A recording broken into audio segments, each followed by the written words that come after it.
llama saturación integral. ¿Qué es lo que pasa? Bueno, por empezar, ¿cuál creen que es la acción que responde más rápido a un determinado error? ¿La derivativa? La derivativa. ¿Por qué? Porque si yo veo un cambio de escalón en el error, la acción derivativa, ¿qué hace? Un impulso. O sea que le abre todo. ¿Qué haría la acción proporcional? Y un escalón que es abrir un poco más, pero que va a depender de K sub 0. ¿Y qué haría la integral? Iría abriendo de a poquito.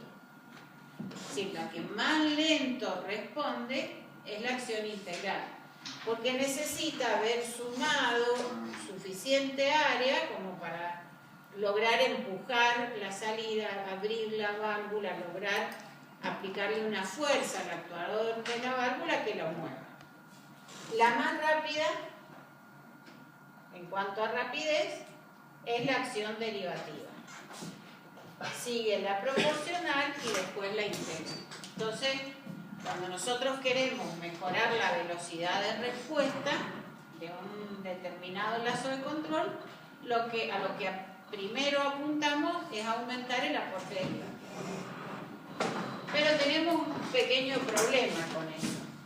Supongamos que tenemos nuestro set point y supongamos que tenemos una variable controlada que cambia así. ¿Por qué? Porque nuestro proceso es muy rápido. Nuestro proceso, por ejemplo, es un cambio de caudal y apenas abro o cierro la válvula, el caudal cambia. ¿Qué pasa con la derivada ahí? Si yo miro la derivada, es positiva, negativa, positiva, negativa, positiva, negativa, con una altísima frecuencia. Normalmente, ¿quién aporta ese ruido en un proceso? Supongamos que tenemos un tanque en donde tenemos un determinado nivel y la caída del agua, por ejemplo, eso lo van a ver en el laboratorio, hace que aporte sobre el nivel medio un ruido que es lo que salpica, digamos, el agua que entra. Eso genera, sin que cambie a lo mejor demasiado el error, una derivada del error muy alta. ¿Y qué es lo que le pasaría en el algoritmo? Le diría, abrir la válvula, cerrarla, abrirla, cerrarla, abrirla, cerrarla. Cuando a lo mejor la magnitud del error es muy pequeña. Pero si su derivada es muy grande, corregiría excesivamente. Y eso no es bueno. Esa es una de las desventajas de la acción derivativa. Frente a señales que llamamos ruidosas, esto no se usa. No usamos acción derivativa. ¿Por qué? Porque señales ruidosas, sin tener un error medio muy grande, pueden tener una derivada muy grande. Algunos controladores lo que traen es un filtro, que lo que hace es filtrar esas variables de alta frecuencia y entonces la acción derivativa queda inmune a ese error. Pero, de todas maneras, aquellas variables que cambian rápidamente normalmente llevan muy poquita acción derivativa. Por eso yo les decía, el variador de frecuencia no la trae, porque el caudal es una variable que muy rápidamente se corrige en un sentido y en el otro. Entonces, tienen normalmente derivadas del error muy altas y multiplicar por un valor derivativo muy grande haría que prácticamente la acción de control quede prácticamente manejada por la acción derivativa y eso no es bueno. Entonces, el mayor problema de la acción derivativa es el ruido. ¿Qué pasa cuando, por ejemplo, tengo una señal que es muy lenta y estuvo mucho tiempo fuera del valor deseado, por arriba o por debajo, no importa por dónde.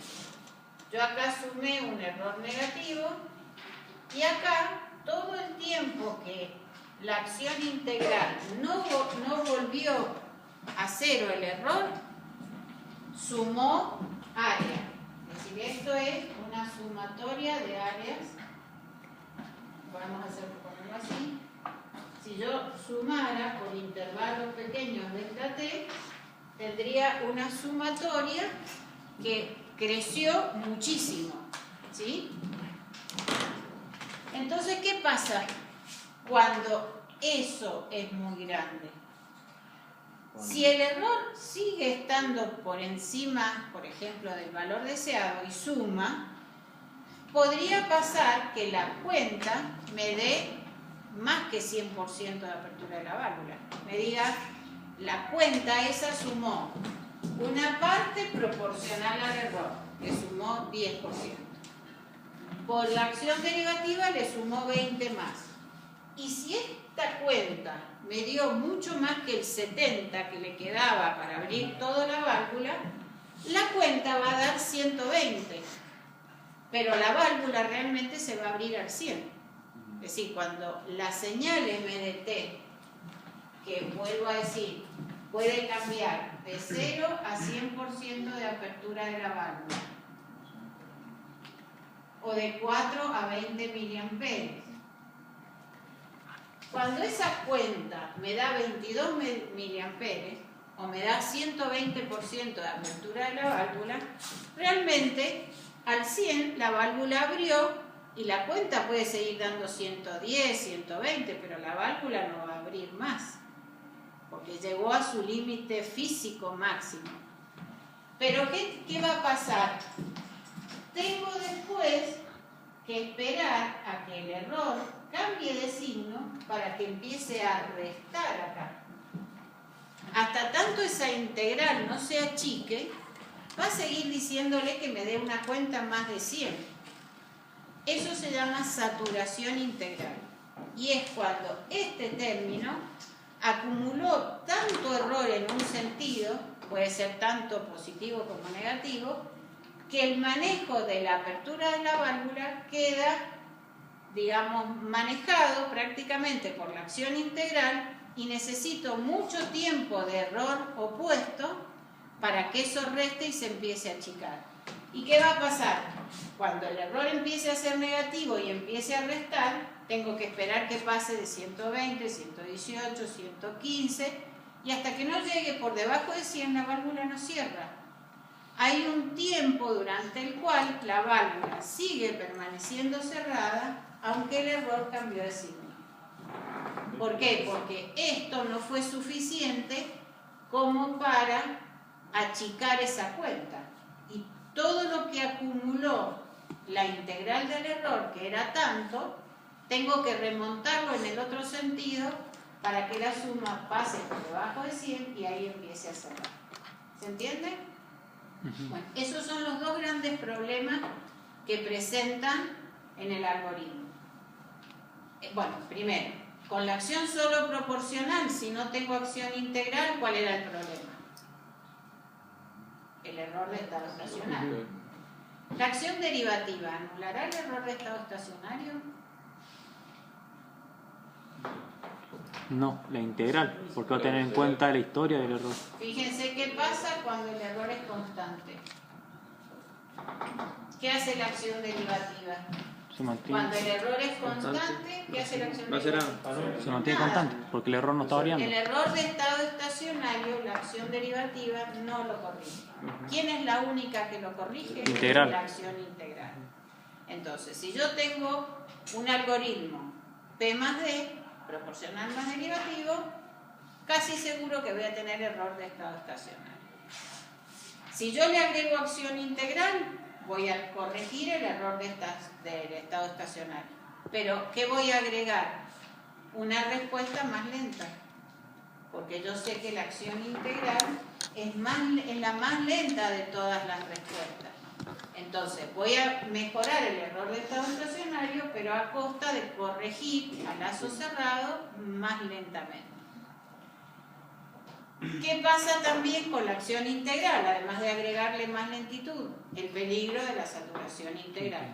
Y hay que tener en cuenta que este término no crezca indeterminadamente, indefinidamente, y eso en general los controladores modernos traen dentro de sus programas lo que se llama un anti-wimping, que lo que hace es limitar ese valor máximo que puede acumular el tiempo integral.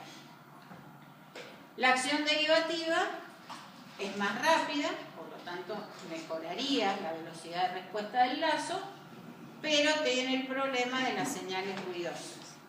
Entonces, miren, vamos a hacer una... bueno, primero, si quieren, vamos a terminar... me faltó una cosa. Ya estaba pasando de largo esto, que es importante. Hola. Me falta como media hora, no te puedo... ¿Te vas? Bueno, listo, chao. Bueno, fíjense, ¿qué haría acá para mirar la definición del tiempo derivativo? Más que tomar el escalón, como habíamos hecho para el P y para el I, conviene la rampa. Yo tengo un error 0, la acción P más D no hace nada. Aparece un error en forma de rampa, ¿y qué es lo que haría la acción proporcional? Una rampa con una pendiente que dependerá de K sub C. ¿Sí? Si K sub C es 1, tendrá un decrecimiento o una acción de control exactamente proporcional al error y de la misma magnitud. Si K sub C es 2, la irá achicando más rápidamente o no. Esta línea punteada es lo que hubiera hecho la acción solo P. ¿Qué es lo que hace la acción derivativa acá? Fíjense que donde hay un cambio de pendiente, si la pendiente es brusca, genera un cambio impulso. Pero si el cambio del error es una pendiente, una derivada constante, hace un cambio escalón, o sea, la derivada de una rampa es un escalón. Entonces, acá que pasa a una rampa, lo que hace es un cambio escalón. Y después, como la derivada es constante, mantendría constante su aporte. En este momento que vuelve a hacer un cambio de la rampa a variación 0, vuelve a tener un cambio escalón ahí. Entonces, si yo miro esta curva, es la suma del solo proporcional más ese aporte derivativo constante que generó este cambio de rampa. Si uno mira en qué tiempo la acción derivativa abrió la válvula lo mismo que una acción solo P, yo acá veo que la acción derivativa abrió mucho más rápido que la acción solo proporcional. Es lo que no les puse ahí. La acción derivativa es mucho más rápida que la P. ¿Por qué? Porque acá hizo un cambio escalón cuando la proporcional tardó todo este tiempo para abrir la válvula igual. Así como en el tiempo integral, nosotros veíamos que el tiempo integral tardaba un tiempo en abrir lo mismo que abrió la proporcional acá. Acá veo que la derivativa abrió mucho antes que la proporcional. Por eso, al tiempo integral también se lo llama retardo integral o retardo capacitivo. ¿Por qué? Porque uno lo tiene que pensar como una acción lenta, como una acción que necesita un tiempo para abrir lo mismo que abrió la proporcional. En retardo integral o retardo capacitivo también. ¿Por qué? Porque si ustedes miran, la transformada de Laplace del integral es igual que la respuesta de un capacitivo. Y al derivativo, como adelantó todo este tiempo respecto del proporcional, se lo llama tiempo de adelanto derivativo. Porque la respuesta adelanta respecto del proporcional. Por eso AD, mirándolo acá, AD se lo llama adelanto derivativo. o tiempo de adelanto. Lo van a ver de distintas formas. Bueno, eso es importante porque entonces vemos un poco, demostramos este orden que yo les puse ahí. Siempre la acción derivativa es la más rápida, después sigue la acción proporcional y después la integral. Cuando tenemos nuestro algoritmo, bueno, aquí fíjense que lo que he hecho es distribuir K sub C en todos los términos, lo puedo poner como factor común o generalmente lo importante es que normalmente el algoritmo P más I más D y el aporte proporcional afecta a todos. Cuando hacemos la simulación, si llegamos a poner la banda proporcional o la ganancia proporcional en 0, no responde nada. O sea, siempre tiene que haber algo de acción proporcional. Cuando aplicamos transformada de Laplace a cada uno de los términos, fíjense, la ganancia proporcional es ganancia pura, esto es un retardo capacitivo de primer orden, tiene un término S en el denominador, y esto es un adelanto derivativo porque es un término que tiene S en el numerador. Bien.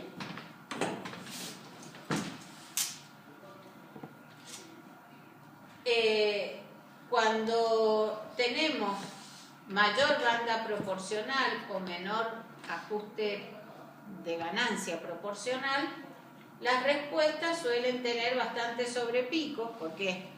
Porque aparece el error, yo corrijo muy poquito de ese error, entonces el error sigue creciendo y tengo que esperar a que acumule bastante corrección antes que esto empiece a decrecer.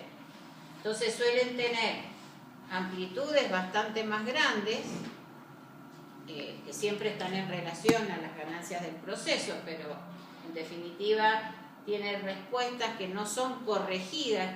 Que esto sea chiquito implica que casi no está corrigiendo el controlador y tarda mucho en corregir. A medida que aumentamos K sub C o disminuimos P, la respuesta se empieza a volver más oscilatoria. ¿Por qué? Porque me paso en la corrección en un sentido y en el otro, pero a veces, digamos, la integral del error es menor en este caso que en este. Y cuando tengo un valor de P muy grande o un K sub C muy chiquitito, aparece el error de estado estacionario, que es lo que habíamos visto. Acá son las respuestas comparando el tiempo integral. A mayor aporte integral, como el K sub I, que es la inversa de esto, le empieza a dar en este algoritmo mucho peso al tiempo integral, se hace más oscilatorio, digamos, porque a sumarle bastante aporte proporcional, también le sumo bastante corrección por la parte integral, generalmente se pasa por encima, se pasa por debajo, pero estoy generalmente trabajando bastante cerca del set point en la medida que tenga más aporte integral. Cuando tengo menos ganancia integral, digamos, todo no es tan grande el valor del peso, pero sí todo el tiempo que el aporte o sea, todo lo que esa integral sumó, son errores que se van acumulando y van haciendo mucho más lento porque miren acá, a medida que el tiempo integral era más grande, tardaba más en corregir. Entonces, a mayor tiempo integral, la respuesta comparada con esta es más lenta a lazo cerrado, porque aporta muy poquito, entonces tarda mucho en corregir.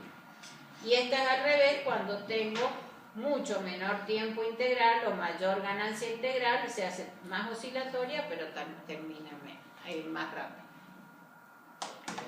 Bueno, y lo otro que yo quería era mostrarles, a ver qué me faltó acá, les voy a mostrar estas gráficas. No, esa no es, creí que estaba, que no estoy en modo presentación, que un poco les ayudan a explicar la interacción, lo que yo les decía de interacción.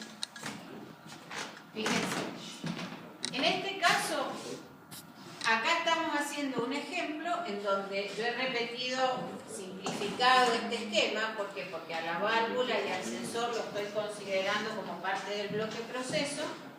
Entonces tengo el controlador y el proceso. Fíjense que ahí en ese lazo de control he marcado puntos: el error, la variable manipulada, la variable controlada. Entonces estoy graficando en el tiempo cómo van variando cada una de ellas. Aparece un error sinusoidal, por ejemplo, en este punto. Es decir, un error que cambia aumentando, disminuyendo, aumentando, disminuyendo. ¿Qué es lo que haría un controlador solo proporcional frente a ese error? Haría una respuesta inmediata multiplicada por un K sub C. ¿Qué valor tendrá K sub C ahí? Mirando lo que hizo MDT respecto del error. Mayor que 1, menor que 1. Menor que 1. Menor que 1, no sabemos, en realidad ahí lo dice, es un medio, pero sabemos que es menor que 1, ¿por qué? Porque lo que abrió la válvula es una proporción del error menor que la magnitud del error. Y esto debería ser exactamente la mitad de esa amplitud. Pero la corrección es instantánea, eso es lo importante. Nosotros respondemos al error que hay ahora. Entonces, si el error acá era máximo, la apertura es máxima, el error es 0, la apertura es 0, el error cambió de signo, en vez de abrir cierra, y vas generando una respuesta en ese momento, o sea, sería lo que el controlador genera a la salida, instante a instante, de menor magnitud, pero en fase. En fase significa que responde exactamente al valor instantáneo del error. Acá, el proceso es un tiempo muerto. ¿Se acuerdan cuando miramos el proceso de tiempo muerto? ¿Qué es lo que hacía este proceso cuando había a la entrada de escalón un tiempo muerto? ¿Qué pasaba? Ya salía un retardo. Se retrasaba la salida, era exactamente igual, pero retrasada un tiempo, que es lo que llamábamos tiempo muerto. ¿Sí? Entonces, lo que acá vi de salida máxima, la válvula abrió lo máximo que podía abrir la válvula, generó un cambio en la salida un tiempo después. Sí, sería el caso de una cinta transportadora. Yo tengo mi cinta transportadora, tengo mi torre de carga material, pero mi sensor está acá. ¿Cuándo veo más material acá? Aunque la válvula lo entregó acá, hasta que no llegue a ese punto, yo no voy a ver que cayó más material. Eso es un tiempo muerto puro, ¿sí? ¿Me siguen? Entonces, acá la válvula entregó más material, pero un tiempo después el sensor dijo, hay más, en esta cinta hay más material que antes. Y esta oscilación empieza a retrasarse un tiempo igual al tiempo muerto. ¿Por qué es retrasada? Porque en el mismo tiempo no estoy viendo el valor que cayó acá, sino estoy viendo el valor de un tiempo antes. ¿Sí? Cuando hago la realimentación y hago esta recta, si al set point le resto el valor medido, es lo mismo que al set point le sume el opuesto. Generar ahí una recta es lo mismo que si a este valor deseado le sumo su opuesto. Por eso hay un desfasaje de 180 grados. Por eso decimos siempre que esta realimentación aporta un desfasaje de menos 180 grados. ¿Qué significa? Que al set point le sumo el opuesto de C para encontrar el error. ¿Sí? restar el set point menos la variable controlada es lo mismo que sumarle su opuesto. Entonces,